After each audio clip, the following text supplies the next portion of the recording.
যারা কিছু কিছু সব পয়সা খেয়েছে এরা ঈমানটাকে কতটা দুর্বল করছে দেখুন। আজ মসজিদ আল্লাহর ঘরে গিয়েও সেখানে আল্লাহর ঘরে ইমামের পিছনে ইক্তেদা করে নামাজের নিয়তটা করার পরেও আমরা ইমামটাকে অনুসরণ করে বসে থাকতে পারি না। ইমাম সাহেব 1 মিনিট পরে দোয়া চাইবে, ওই ঠিক দোয়ার সময় উঠে চলে যাচ্ছে। আমরা ইমামে আজম আবু হানিফা রাহমাতুল্লাহ আলাইহির প্রেমিক, কি গো তাই তো নাকি? আমরা কাকে মানি? ইমামে আজম আবু হানিফা রাহমাতুল্লাহ আলাইহি আমরা মানি মুজাদ্দিদে জামানকে। আমার মুজাদ্দিদে জামান এই পশ্চিম বাংলায় এসেছিল বলে ইসলাম বা দ্বীনটা প্রচার হয়েছে। জোরে বলুন বলুন বলুন। গুজরাট থেকে কোনো হুজুর আসেনি, উত্তরপ্রদেশ থেকে কোনো হুজুর আসেনি, উত্তরখণ্ড থেকে কোনো হুজুর আসেনি, বিহার থেকে কোনো হুজুর আসেনি। এই পশ্চিম বাংলা আল্লাহ আপনাকে আমাকে একটা নিয়ামত দিয়েছিল, সেটা হলো মুজাদ্দিদে জামান আমিরে শরিয়াত কুতুবুল আলাম আমার দাদা পীর রহমাতুল্লাহ আলাইহি। এই মুজাদ্দিদে জামান রক্তকে পানি করে আপনার 14 পুরুষ আগে আপনার নানা তার বাপ তার বাপ তার বাপ তারা মুজাদ্দিদে জামানকে পেয়ে নিজেরা কপাল ফাটিয়ে বলেছিল, কপালে হাত দিয়ে বলেছিল আজ আমরা মুজাদ্দিদে জামানকে পেয়ে গেছি, মানে আজ আমরা ধন্য হয়ে গেছি। জোরে বলুন সুবহানাল্লাহ। কেন? মুজাদ্দিদে জামান যে রাস্তা দেখিয়েছে ওই রাস্তাটাই হলো মুহাম্মদ রাসূলের রাস্তা। আজ এখন করে নতুন নতুন সব আমার মুজাদ্দিদে জামান থেকে মুখ ফিরিয়ে নিচ্ছে, ফুরফুরা শরীফ থেকে সব মুখ ফিরিয়ে নিচ্ছে। তুমি অবদান ভুলে যাচ্ছ। যে টুপির অবদান দিল, যে সুন্নতি লেবাসের অবদান দিল, যে দুনিয়ার জমিনে ইসলামের অবদান দিল, তুমি আজকে সেগুলো ভুলে যাচ্ছ। তুমি আমার মুজাদ্দিদে জামানের অবদান ভুলে গেলে। ইসলামটা কার ওসিলায় পেয়েছো? আরে সেই মুজাদ্দিদে জামান আমিরে শরিয়াত কুতুবুল আলা আমার দাদা পীর রহমাতুল্লাহ আলাইহি অবশ্যই আপনার আমার জন্য হেদায়েতের রাস্তা ছিলেন। জোরে বলুন সুবহানাল্লাহ। ওই মুজাদ্দিদে জামানকে ভালো আজও বাসছি, আগামী মৃত্যু পর্যন্ত বেঁচে যাব। কেন? আমার মুজাদ্দিদে জামান ছিলেন রাসূলুল্লাহর প্রকৃত আশিক। জোরে বলুন। আমার মুজাদ্দিদে জামানের দরবারে কে গিয়েছিল? বসিরহাটে শুয়ে আছেন, কি নাম? হ্যাঁ, আল্লামা আল্লামা রুহুল আমিন হুজুর আমার বসিরহাটে শুয়ে রয়েছেন। আমার মুজাদ্দিদে জামানের দরবারে গিয়েছে। মুজাদ্দিদে জামান দিয়ে আমার রাসূলুল্লাহর সাথে দিদার করিয়ে ছেড়ে দিয়েছে। হলেন মুজাদ্দিদে জামান। বাংলাদেশে একজন আমার মুজাদ্দিদে জামানের ভক্ত ছিলেন, খলিফা ছিলেন। তিনি কে? আল্লামা নিসারউদ্দিন রহমাতুল্লাহ আলাইহি। আল্লামা নিসারউদ্দিন হুজুর আমার মুজাদ্দিদে জামানের দরবারে এসেছে। আমার মুজাদ্দিদে জামান নিয়ে মুহাম্মদ রাসূলুল্লাহর সাথে দিদার করিয়ে ছেড়ে দিয়েছে। জোরে বলুন। ইনি ছিলেন সেই মুজাদ্দিদে জামান। আজকের আমার মুজাদ্দিদে জামানকে ছোট করছো, আমার মুজাদ্দিদে জামানকে অস্বীকার করছো। উত্তরপ্রদেশের একজন আলেম ছিলেন, উত্তরপ্রদেশের আলেম বলতে বাধ্য হয়েছেন যে মুজাদ্দিদে জামান আমিরে শরিয়াত আবু বকর সিদ্দিকী রহমাতুল্লাহ আলাইহি হলেন মুজাদ্দিদ। জোরে বলুন। তোমরা পশ্চিম বাংলার মানুষ, তোমরা মুজাদ্দিদে জামানকে পেয়েছো, এই মুজাদ্দিদে জামানকে তোমরা ছেড়ে দেবে না বাবা। মুজাদ্দিদে জামানকে মজবুত করে ধরে রাখবে। আমি আশরাফ আলী থানভী আমার কাছে আসতে হবে না, তোমার মুজাদ্দিদকে ধরো, পীর ধরো, রাসূল পেয়ে যাবে। জোরে বলুন। পীর ধরো, রাসূল পেয়ে যাবে। পীরের সাথে সম্পর্ক রাখো, রাসূলের সাথে সম্পর্ক থাকবে। কেন? পীর হলো ফার্সি ভাষা, বাংলায় বলে গার্জেন। এই গার্জেন ধরার দরকার আছে না নাই? আপনার আব্বারা ফুরফুরা দরবার শরীফের সাথে সম্পর্ক রেখেছিল, আমার দাদা পীরের আওলাদের সঙ্গে সম্পর্ক রেখেছিল। তারা গার্জেন ধরে রেখেছিল বলে তেনারা ঠিক রাস্তায় চলেছে। আজ আমরা গার্জেন ধরে রাখতে পারিনি বলে আজ আমাদের ঘরে শয়তান বিভিন্ন রকম মত পথ আদর্শ ঢুকিয়ে দিচ্ছে। কথা ঠিক না ভুল বলছি? ফুরফুরার পাগল এখনো আছে গো, মুজাদ্দিদে জামানের পাগল এখনো আছে গো। যাও ফুরফুরা দরবার শরীফে গিয়ে দেখো, আমার দাদা পীরের মাজারের ঠিক সামনের দিকে ছেঁড়া মুশারি খাটিয়ে বৃদ্ধা মানুষ, বুড়ো মানুষ, সাদা দাড়ি, মাথায় চুল উজু হয়ে গেছে, লাঠি নিয়ে হাসছে। মুজাদ্দিদে জামানের প্রেমিক ওই জায়গায় মুশারি খাটিয়ে রাত্রির বেলা থাকে। ঠান্ডার সময় কনকন করছে। জিজ্ঞাসা করলে বলছে বাবা তোমার বাড়ি ভদ্র আছে? বলে হ্যাঁ। তোমার ছেলে মেয়ে আছে, জামাই আছে? বলে জি হ্যাঁ আছে। এখানে আছেন কেন? বাড়িতে চলে যান। না, আমার মুজাদ্দিদে জামানের সাথী হয়ে আমি থাকতে চাই। পৃথিবীর সব আলেম যদি এক জায়গায় হয়ে, ভারতবর্ষের সব আলেম যদি এক জায়গায় হয়ে মুজাদ্দিদে জামানের বিরোধী করে, পারবে? পারবে? দমাতে পারবে? কেন সারা পৃথিবীতেও আলহামদুলিল্লাহ আমার মুজাদ্দিদে জামানের নাম রয়েছে। জোরে বলো। আপনারা আজমির শরীফে জানতো? কথা বলেন। আজমির শরীফে গিয়েছেন? আজমির শরীফে গিয়েছে? আজমির শরীফে গিয়ে আপনি শুধু ফুরফুরা শরীফের নামটা বলবেন। কি শুনছেন তো নাকি? ফুরফুরা শরীফের নামটা বলবেন, তারা আপনাকে দেখে রিসপেক্ট করবে, অন্যকে দেখে রিসপেক্ট করবে না। তাতে এখানেই বোঝা গেল মুজাদ্দিদে জামান হক, মুজাদ্দিদে জামানের সিলসিলাটাও হক। জোরে বলো। আপনি আলেম হয়েছেন, আপনি জাহিরি, বাতিনি আপনার কাছে আছে, ইলমে লাদুনি আপনার কাছে আছে। আপনি জাহিরি আলেম হয়েছেন, আল্লামার হুল আমিন জাহিরি আলেম ছিলেন, কিন্তু আমার মুজাদ্দিদে জামানের কাছে গিয়েছেন, বাতিনিও আলেম হয়ে গেছেন। জোরে বলুন। আপনি তো জাহিরি আলেম, আপনি মসলা দিতে পারেন, আপনি মানুষকে নামাজের দিকে আনতে পারেন, কিন্তু বাতিনি ইলম আপনার কাছে আছে। বাতিনি ইলম কি? বাতিনি ইলম হলো মুহাম্মদ রাসূলুল্লাহ দিদার। জোরে বলুন। বাতিনি ইলম যদি আপনার কাছে থাকে, ইলমে লাদুনি যদি আপনার কাছে থাকে, তাহলে রাসূলুল্লাহর সাথে আপনার দিদার হয়ে যাবে। কেউ আপনাকে রুখতে পারবে না। কেন? আপনার মধ্যে জাহিরিও আছে, বাতিনিও আছে। ও যুবক, মুজাদ্দিদে জামান জাহিরি ছিলেন, বাতিনি ছিলেন। আল্লাহর পক্ষ থেকে তেনাকে ইলম দেওয়া হতো, ইলমে লাদুন্নি দেওয়া হতো। জোরে বলো। আমার মুজাদ্দিদে জামানের কথা বললাম, কি গো দুঃখ হচ্ছে নাকি? কষ্ট হচ্ছে নাকি? সমাজের ছেলেরা, আমার বাপেরা, আমার ভাইরা, মজবুত করুন, গার্জেন ধরুন। ফুরফুরা দরবার শরীফের সাথে সম্পর্ক আজও আছে, কালও থাকবে, মৃত্যু পর্যন্ত থাকবে। আপনারাও সম্পর্ক রাখবেন ফুরফুরা দরবার শরীফে হুজুরদের সাথে, বর্তমান হুজুরদের সাথে সম্পর্ক রাখুন। আপনার ভাইজানদের ভালো লাগে না, হুজুর কেবলার আছে, সম্পর্ক রাখুন। ওই ভাইজান ভালো লাগে না, ওই ভাইজানের সাথে সম্পর্ক রাখুন। কিন্তু এটা মনে করবেন না মুজাদ্দিদে জামানের সিলসিলা ডুবে গেছে। শোনো, মুজাদ্দিদে জামানের সিলসিলার আলেমদের আপনার অপছন্দ হতে পারে, কিন্তু মুজাদ্দিদে জামান আপনার কাছে অপছন্দ হতে পারে না। কেন? মুজাদ্দিদে জামানের সিলসিলাটা হলো আহলে সুন্নাত ওয়াল জামাতের সিলসিলা। জোরে বলো। আমার দাদা পীর রহমাতুল্লাহ আলাইহিকে ভালোবাসলে উপকার কি? আল্লাহর ওলির সাথে মোহাব্বত করা মানে রাসূলুল্লাহকে প্রেম করা। আল্লাহর ওলিদের সাথে সম্পর্ক রাখা মানে আল্লাহর নবীকে খুঁজে পাওয়া। জোরে বলো। আপনারা সব এদিক ওদিক হয়ে যাচ্ছেন, যোগাযোগ রাখুন। ফুরফুরা দরবার শরীফে আল্লাহর ওলিদের সাথে একটু সম্পর্ক রাখুন। আল্লাহ আমাদের কবুল করুক। জোরে বলুন আল্লাহুম্মা আমিন। নারে তাকবীর। সিলসিলায়ে হক মুজাদ্দিদে জামান, দাদা পীরের হক সিলসিলা। আমার বাবা ভাইরা, আসুন তো একটু দাঁড়িয়ে আমরা নবীকে সালাম দেবো। মোহাব্বতের সব দাঁড়ান তো। ইয়া নবী সালাম।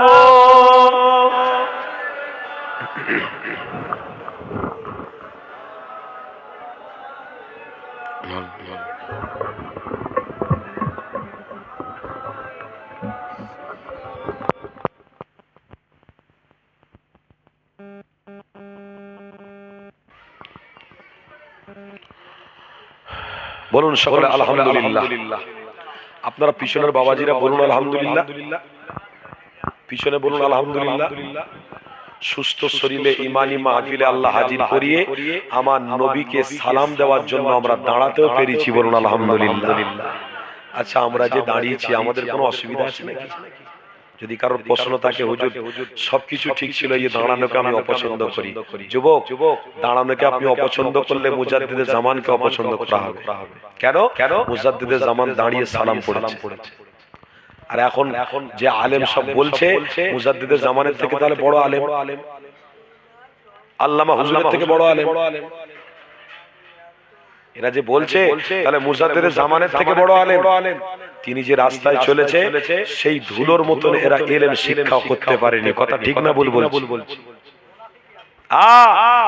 ধুলো পরিমাণ আলেম তাদের ভিতরে নেই। আমার কথা বলছি, কি আছে আমার মধ্যে? কিচ্ছু নেই, কিন্তু একটা আছে আল্লাহ তার রসুলের প্রেম।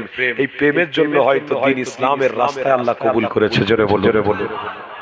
আপনারাও যদি প্রেম করেন আল্লাহ তার রসুল আল্লাহর ওলিদের, দেখবেন আপনাদেরকেও আল্লাহ দুনিয়ার জমিনে হেফাজত করবে, ইজ্জত দেবে, সম্মান দেবে, মর্যাদা দেবে।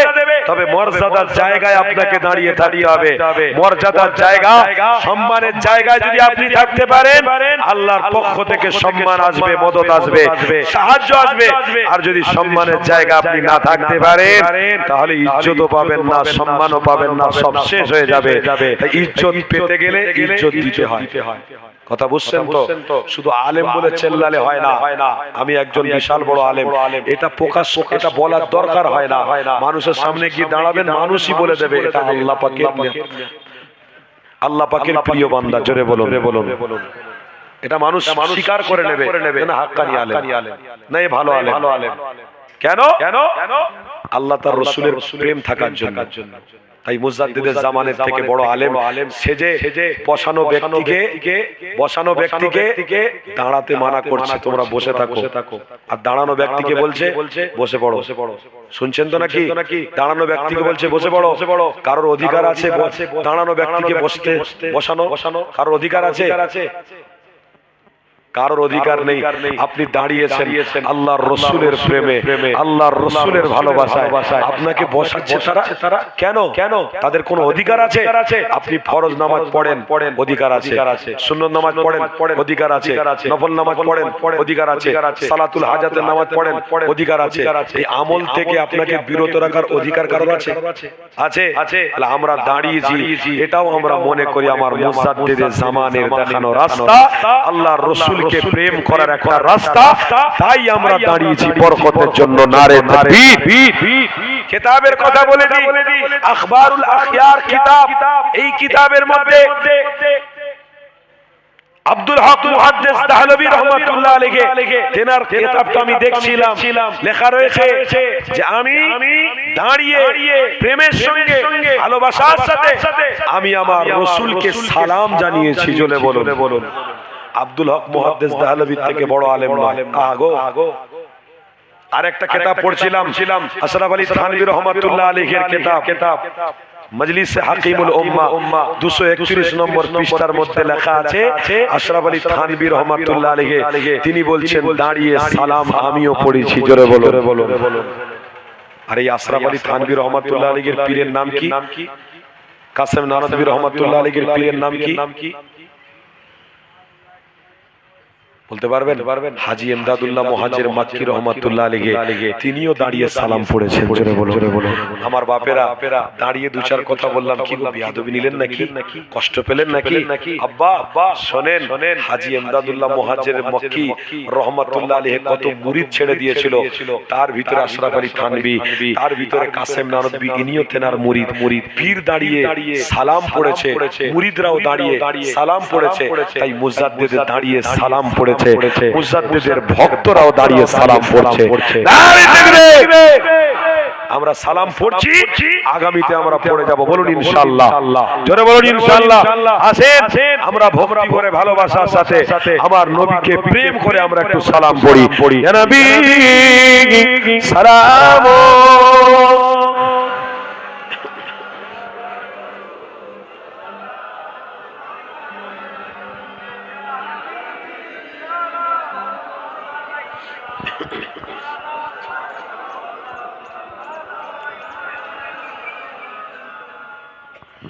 কঠিন হাসরের দিন কি আছে মোদের কপাল,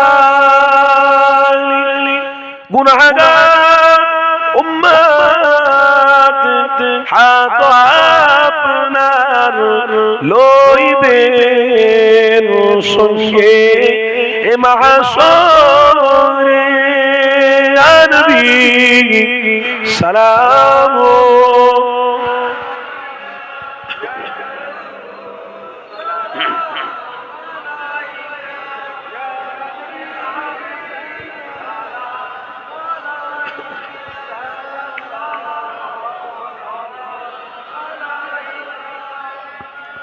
طلع البدر علينا من سنيئات الوداع وجب شكر علينا ما دعا لله غدائي يا نبي سلام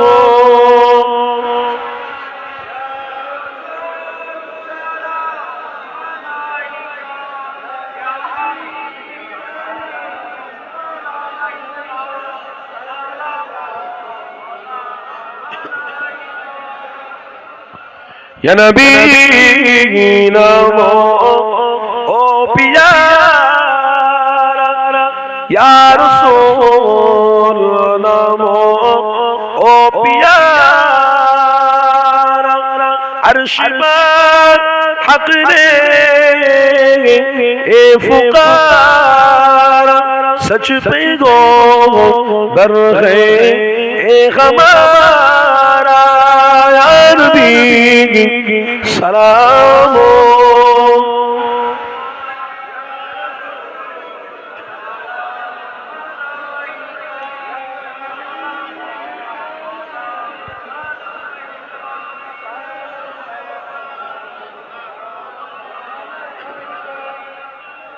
मोहब्बत सबाई बोलुन अल्हम्दुलिल्लाह सकले बोलुन अल्हम्दुलिल्लाह আমরা ইমানি মাহফিলে দাঁড়িয়ে আমার রাসূলকে প্রেম করে আমরা সালাম পড়েছি বলুন আলহামদুলিল্লাহ আমার বাপের আমার ভাইরা আল্লাহর কাছে দোয়া চাইছি আল্লাহ আমরা গুনাহগার আমাদের সালামের নজরানাটা মদিনা শরীফের রওজা শরীফে পৌঁছে দেন বলুন আল্লাহুম্মা আমিন ভাইজান जी भाईजान बोलें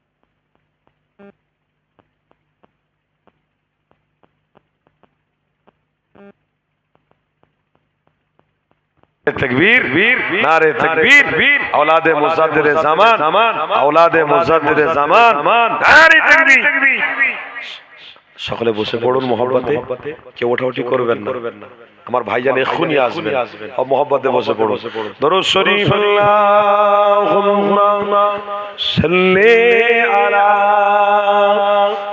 আল্লাহ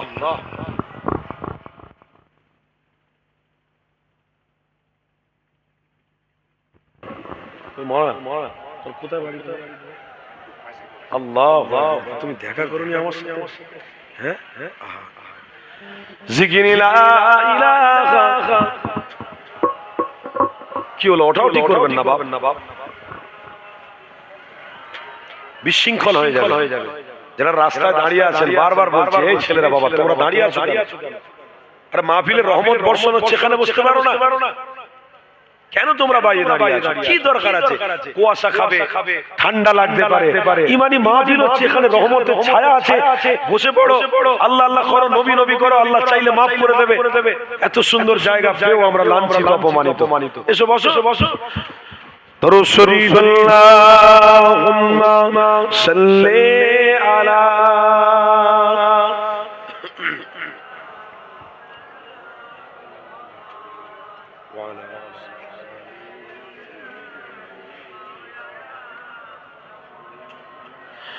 দেখা দাও রাসূলুল্লাহ তুমি কাঁদে আশিক তোমার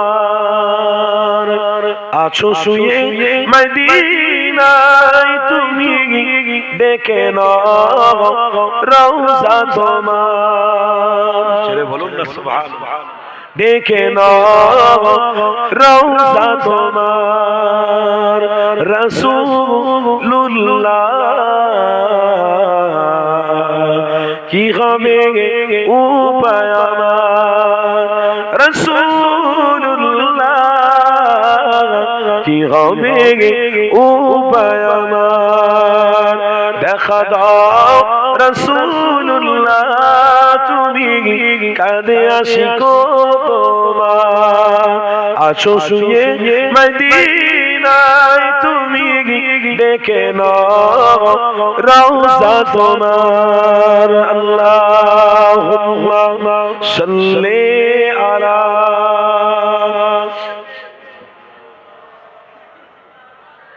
মোহাব্বতে পড়েন ভালোবাসা ওদিকে ছাড়ুন এদিকে লক্ষ্য করুন এদিকে ওই মদিনা পথের ধুলি মাখতাম আমি পেলে সুরমা বলি ওই মদিনা পথের ধুলি মাখতাম আমি পেলে সুরমা বলি ফিরে পেত এই নয়নে নূরেরই আধার হবে না নারে তাকবীর ফিরে পেত এই নয়নে নূরেরই আধার দেখে নাও রওজা তোমার দেখা দাও রাসূলুল্লাহ তুমি কাঁদে আশিক তোমার আছো শুয়ে মদিনায় তুমি দেখে নাও রওজা তোমার লা ইলাহা ইল্লাল্লাহ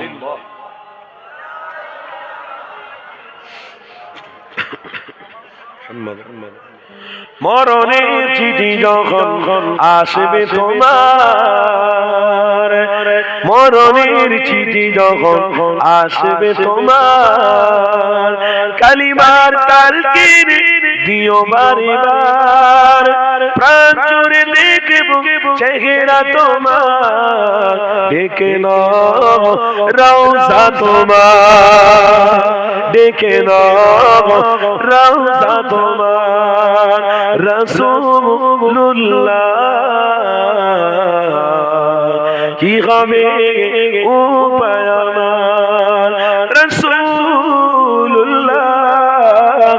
কি হবে উপায় আমার দেখা দাও রাসূলুল্লাহ তুমি কাঁদে আশিক তোমার আছো শুয়ে মদিনায় তুমি দেখে নাও রওজা তোমার আল্লাহুম্মা সাল্লি আলা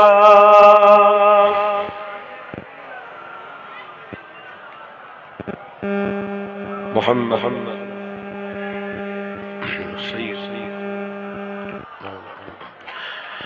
তোমার দেশে যায় কত আশিকান এ অধম পড়ে আছি বাংলা তোমার দেশে যায় কত আশিকান এ অধম পড়ে আছি বাংলা যেতে পারলাম না আমি দেশে তোমার ডেকে নাও রওজা তোমার হবে না নারে তাকবীর নারে তাকবীর সিলসিলায়ে হক মুজাদ্দিদে জামা সিলসিলায়ে হক মুজাদ্দিদে জামা দাদা পীরের হক সিলসিলা اولاد মুজাদ্দিদে জামা اولاد মুজাদ্দিদে জামা নারে তাকবীর দরুদ শরীফ আল্লাহুম্মা সাল্লি আলা পড়েন পড়েন মুহাব্বতে পড়েন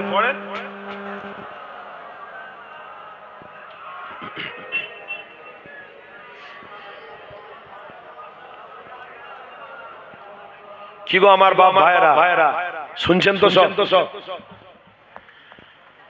আমি কি বলছিলাম আল্লাহ তার রাসূলকে মজবুত করে ধরতে হবে কি গো সব ধরবেন তো নাকি বলুন না ইনশাআল্লাহ আরে সবাই বলুন না ইনশাআল্লাহ তাই আল্লাহ কিছু কিছু দিন দেয়, কিছু কিছু সময় দেয় বান্দাদেরকে। ওই সময়গুলোতে আল্লাহর সাথে সম্পর্ক বেশি বেশি করতে হয়। সময়ের মধ্যে সর্বপ্রথম সময় আল্লাহ দিয়েছে রজব। কি মাস চলছে এটা? কথা বলেন না, কি মাস চলছে? রজব শেষ হয়ে গেছে মনে হয়, শেষ হয়ে গেছে। আজকের শেষ হবে নাকি? আজকে শেষ হবে। তাহলে রজব আজকে শেষ, আগামী কাল থেকে শাবান। শুনছেন তো? তারপরে রমজান। জোরে বলুন মারহাবা, জোরে বলুন মারহাবা। রমজান এসেছে, রহমত এসে গেছে। রমজান এসে গেছে, নাজাত এসে গেছে। রহমত এসে গেছে, নাজাত এসে গেছে। রোজা এসে গেছে, মাগফিরাত এসে গেছে। আমার রাসূলুল্লাহ দোয়া চাইতেন, সাহাবাদের ঘরে নিয়ে বলতেন, আল্লাহুম্মা বারিক লানা ফি রজব ওয়া শাবান ওয়া বাল্লিগনা শাহরু রমাদান। জোরে বলুন আল্লাহু আকবার। আমার রাসূল বলতেন, বাবারা তোমাদের কপাল ভালো যে তোমরা শাবান মাস পেয়ে গেছো। তোমাদের কপাল ভালো, তোমরা রজব পেয়ে গেছো। তোমাদের কপাল ভালো যে আগামীতে তোমরা রজব শাবান পেয়েছো। যখন রমজান মাসের জন্য দোয়া চাও আল্লাহর কাছে, আল্লাহ চাইলে এই রজব মাসে, শাবান মাসে এবং রমজান মাসে যদি পদার্পণ করতে পারো, আল্লাহ চাইলে তোমাদেরকে মুক্তি করে দিতে পারে। জোরে বলো। আল্লাহ নবী প্রেমিকরা আছে, একটু আলোচনার দিকে যান। কেননা নবী আমার আজ থেকে 1000 বছর আগে আল্লাহ নবী সাহাবাদের ঘরে বলেছিলেন, আল্লাহ নবী আমার সাহাবাদের ঘরে শাবান মাসের শেষের দিকে বলেছিলেন, বাবারা রজব মাস তোমাদের কাছ থেকে চলে গেছে, শাবান মাসও চলে গেছে, তবে শুনে রেখে দাও বাবারা, পবিত্র রমজান মাস আসছে। এই রমজান মাসে আল্লাহ তার রাসূলকে প্রেম করো, তাকওয়াওয়ালা ঈমান তৈরি করো। নবী আমার সাহাবাদের ঘরে বললেন, এই রোজার মাসটা তোমাদের জন্য বড় রহমত, এই রোজার মাসটা তোমাদের জন্য নাজাত, এই রোজার মাসটা হলো তোমাদের জন্য মাগফিরাত। আল্লাহ নবী আমার সাহাবাদের ঘরে বলতে লেগেছে, বাবা এই পবিত্র রোজার মাসে কেউ যদি একটা রোজা রাখে, অন্য সময়ে ফরজ আমল করার সওয়াব আল্লাহ দান করবে। এই পবিত্র রোজার মাসে যদি একটা কেউ ফরজ রোজা রাখে, অন্য মাসে 70টা ফরজ করার সওয়াব আল্লাহ দান করবে। এই যুবক তরুণীরা, আল্লাহ নবী আমার জানাতে লেগেছে, বাবা সাহাবারা এই রোজার মাসে সুন্নাতে মুআক্কাদা তারাবির নামাজ রয়েছে। এই তারাবির নামাজ তোমরা 20 রাকাত করবে। এই 20 রাকাত রিওয়ায়াত কোথায় থেকে আছে শোনো, হযরত উমর ফারুক থেকে রিওয়ায়াত আছে, তোমরা 20 রাকাত নামাজ পড়বে। কোরআন শরীফে আল্লাহ জানিয়েছে, ওয়াকিমুস সালাহ, আমার বান্দা বান্দীরা নামাজকে তোমরা ছোট করো না গো, নামাজ থেকে তোমরা দূরে সরে যেও না গো। হযরত উমর ফারুক থেকে রিওয়ায়াত আছে, বুখারী শরীফে রয়েছে, আল্লাহ নবী সাহাবী হযরত উমর ফারুক 20 রাকাত তারাবির নামাজ পড়েছে। আরো জোরে বলো, হযরত উমর ফারুক থেকে আপনাকে আমাকে শিক্ষা নিতে হবে, কেননা তিনারা নবী পাকের সাহাবী, তিনারা হলো নক্ষত্র, তিনারা হলো আসহাবী কান্নুজুম, একটা তারকার নাম। তিনাদেরকে অনুসরণ করা, আল্লাহ নবীকে অনুসরণ করা।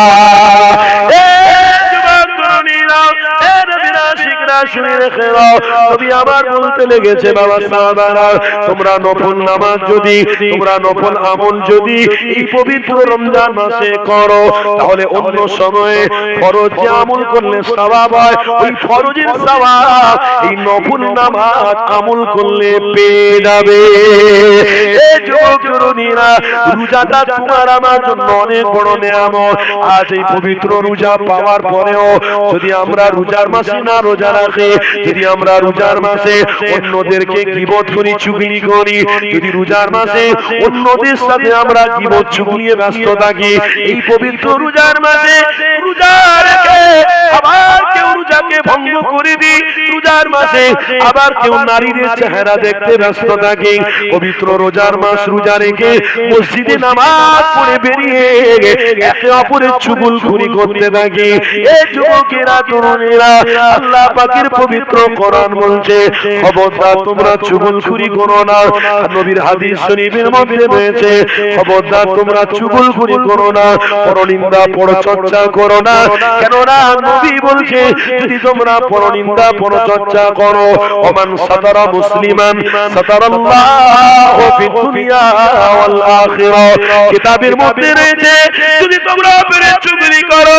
যদি তোমরা অপরের গীবতে ব্যস্ত থাকো তাহলে কিয়ামতের দিনে হাসরের ময়দানে আল্লাহ তোমাদের ভুলগুলোকে কোটি কোটি মানুষের সামনে তুলে ধরবে এই যুবকেরা তরুণেরা এই পবিত্র রমজান মাসে আল্লাহ আমাদেরকে নিয়ামত দিয়েছে এই রোজার মাসে একটা মাস যেন আমরা রোজা রাখতে পারি বলুন ইনশাআল্লাহ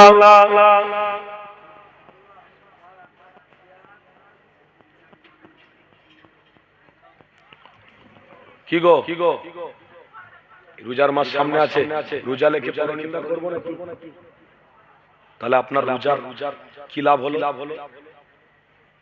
আপনার রোজা রেখে কি লাভ হলো সেই যদি কলসিতে নিচের দিকে যদি ছেদা থাকে কি গো বুঝছেন তো কলসি পানি রেখেছেন ছেদা যদি থাকে পানি পড়ে যাবে না যাবে না এই পবিত্র রমজান মাসে আপনি রোজা রাখলেন তার মানে আপনি আমলকে সংগ্রহ করছেন আল্লাহকে খুশি করছেন আর সেই রোজার মাসেও যদি আপনি গুনাহ করেন অন্যায় করেন তাহলে আপনার আমলটা থাকবে কোথায় শুনতে পাচ্ছেন তো আপনার আমলটা থাকবে কোথায় এই পবিত্র রমজান মাসে অন্তত পক্ষে তাকওয়া অবলম্বন করবেন বলুন না ইনশাআল্লাহ তাকওয়া মানে আল্লাহর ভয় যে পবিত্র রোজার মাস পেয়েছি এই রোজার মাসে কোনো গুনাহ করব না আল্লাহ নবী বলেছেন যে ব্যক্তি এক মাস রোজা রেখে কোনো গুনাহ করবে না 11টা মাসও সেই অভ্যস্তর মধ্যে থাকবে বলুন সুবহানাল্লাহ এক মাস গুনাহ করবে না আগামীতে সেও গুনাহ করতে পারবে না আর যদি রোজার মাসেও গুনাহ করে তাহলে 11 মাসে আরো বেশি গুনাহ করবে আল্লাহর সাথে সম্পর্ক করার মাসে যদি সে তাকওয়া ঈমানটা না তৈরি করতে পারলো প্রেমটা না তৈরি করতে পারলো আল্লাহর সাথে মহব্বত না করতে পারলো তাহলে 11 মাসে আল্লাহর সাথে মহব্বত কি করবে আরো বেশি করে গুনাহ করবে সাপোজ একটা কথা আপনাদের বললে বুঝতে পারবেন যদি কেউ মসজিদে উঠে নামাজ পড়তে গিয়ে মসজিদে কেউ যদি মোবাইলে ফোন আসার পরে নামাজে অবস্থায় মোবাইলটা নিয়ে জোরে যদি হ্যালো বলে কি গো বিয়াদবি হলো না কথা বলেন বেয়াদবি হবে না কারণ মোবাইলটা আপনার প্রয়োজন নয় মোবাইলটা আপনার আগে নয় না আগে হলো আল্লাহর ঘর আল্লাহর ইবাদত নামাজ আল্লাহর ঘরে আদব যদি আপনি রাখতে পারেন আল্লাহর ঘরে নামাজ যদি আপনি সুস্থভাবে আদবের সাথে পড়তে পারেন আপনি বাইরেও আলহামদুলিল্লাহ আদবটা বজায় রাখতে পারবেন আল্লাহর ঘরে আদব আছে মানে বাইরেও থাকবে ঈমানি মাহফিলে আদব রেখেছেন মানে বাইরেও রাখবেন তদরূপ রমজান মাস যদি আল্লাহর সাথে সম্পর্ক করার মাস পে যদি সম্পর্ক না করেন তাহলে 11 মাসে আপনার সেই রকম প্রেম থাকবে বলে মনে হয় বলুন ভালোবাসা থাকবে বলে মনে হয় কিন্তু এই পবিত্র রমজান মাসে একটা মাস রোজা রাখার পরে ঠিক চাঁদ রাতের দিনে ছেলেরা বক্স মাইক ভাড়া করতে ব্যস্ত হাড়ির মধ্যে পানিটা থাকবে কোথায় ছিদ্র রয়েছে যে থাকবে কোথায় ঠিক চাঁদ রাতের দিনে ছেলেরা আনন্দ করছে ফুর্তি করছে কি করে মদ খেয়ে চাঁদ রাতের দিনে আনন্দ করছে কি করে ছেলেরা বক্স গান বাজনা বাজিয়ে আনন্দ করছে পয়সাওয়ালা ব্যক্তিরা কি করে বড় বড় বক্স খাটিয়ে উলঙ্গ নারীদের ঘরে ভাড়া করে নিয়ে এসে নাচাচ্ছে আর এক মাস রোজা রাখা ব্যক্তি তাকওয়াওয়ালা ব্যক্তি তার নাচটা ভ্যাল করে দেখছে শুনছেন তো নাকি এক মাস রোজা রাখার পরে ঠিক ঈদের নামাজটা পড়বে ঈদের নামাজটা পড়েই সিনেমা হলের টিকিট সিনেমা হলে সব লাইন দেবে সিনেমা হলে সব লাইন দিয়ে হলে বই দেখতে বসতো আরে তোমাদেরকে জিজ্ঞাসা করা হচ্ছে বাবা রোজার মাস বলে রোজা তো চলে গেছে আবার এক মাস তো তাকওয়া অবলম্বন করেছি অথচ রোজার মাস পেয়ে রোজা রেখে কার আমড়া গাছে নোলা, কার আমড়া গাছে আম পেড়ে খাবো সেই চিন্তা করেছে। কেউ কেউ চিন্তা করেছে কার এই জায়গাটা ওটার বিরুদ্ধে করব, কার ওটার বিরুদ্ধে ওটা বিরুদ্ধে করব, এই করে করে জীবনটাকে শেষ করেছে। আল্লাহু আকবার। পবিত্র রোজার মাস পাওয়ার পরেও এই কাজটাকে তারা প্রাধান্য দিয়েছে। মানে আল্লাহ নবী বা আল্লাহর সাথী তারা জীবনে হতে পারবে না। তাই আল্লাহ কিছু কিছু সময় দেয়, সময়ের মধ্যে এক হলো রজব, তারপরে শাবান, তারপরে রমজান, তারপরে ঈদুল ফিতরের নামাজ, ঈদুল আজহার নামাজ, তারপরে কুরবানি, তারপরে হজ। এগুলো আল্লাহর কাছে আল্লাহর সাথে সম্পর্ক করা এক একটা রাস্তা। এই রাস্তাগুলোতে যদি আপনি টিকে থাকতে পারেন ইনশাআল্লাহ আপনি জান্নাতি হবেন। নারে তাকবীর, নারে তাকবীর। কি কই রাস্তা বলুন না ইনশাআল্লাহ।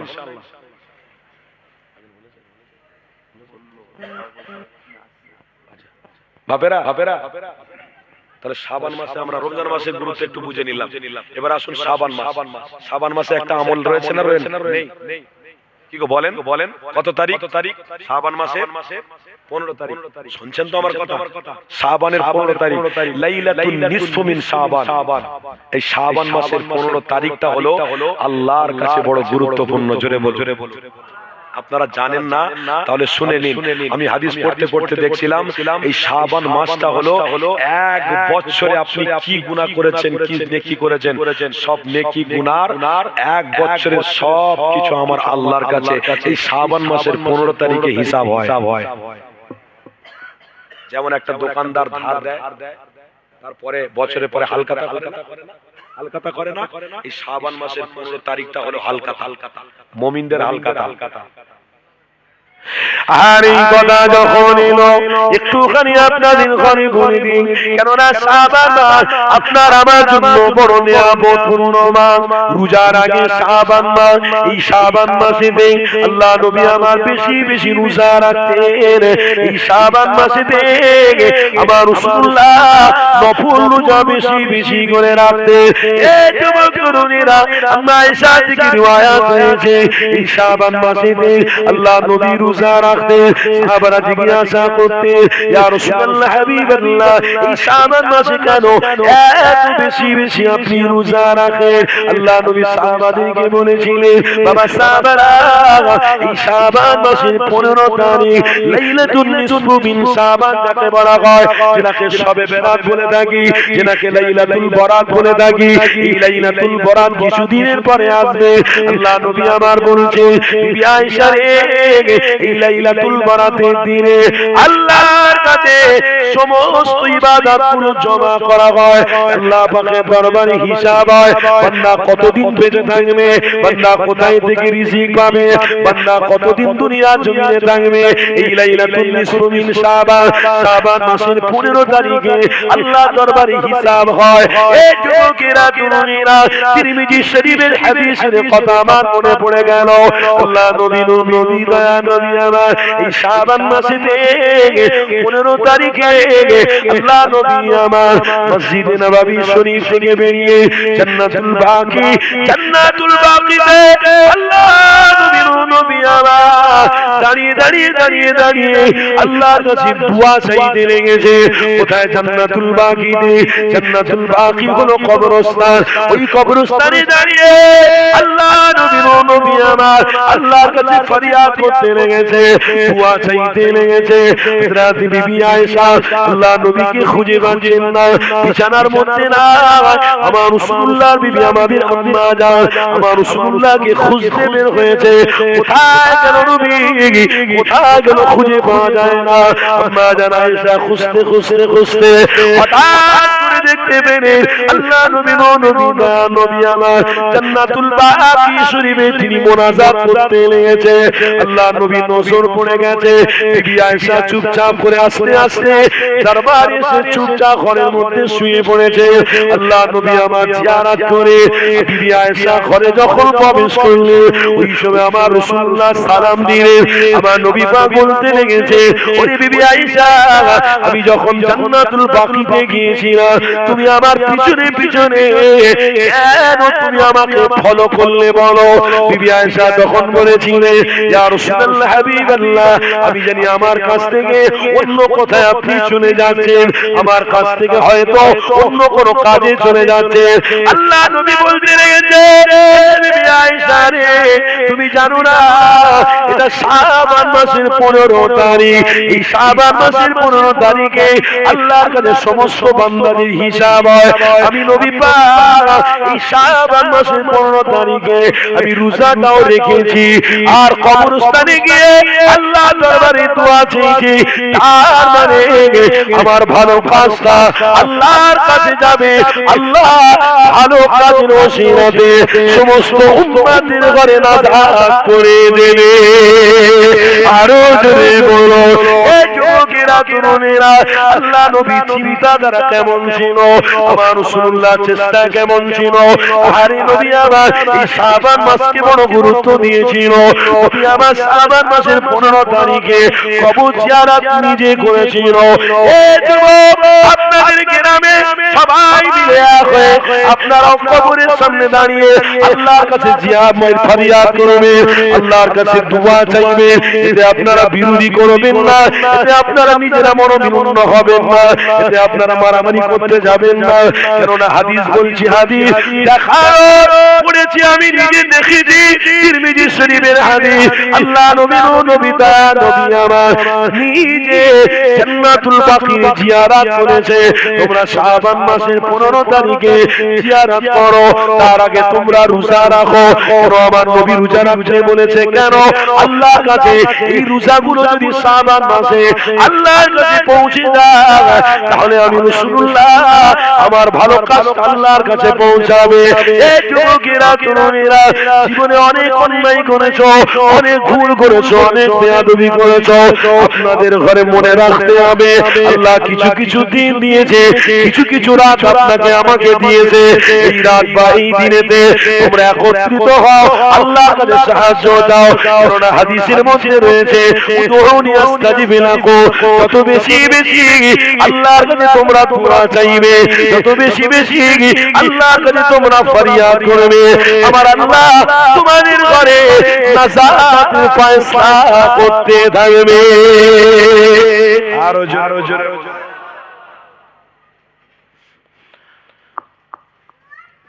এই শাবান মাসকে কেন্দ্র করে আমরা অনেকে অনেক অনেক ঝামেলার মধ্যে জড়িত। এ বলে জিয়ারত করা যাবে না, ও বলে জিয়ারত করা যাবে। গ্রামে তুমুল মারামারি হয় না। ক্লিয়ার করে দিলাম, আমার রাসূল জিয়ারতের পক্ষে, আমার রাসূল নিজে জিয়ারত করেছে।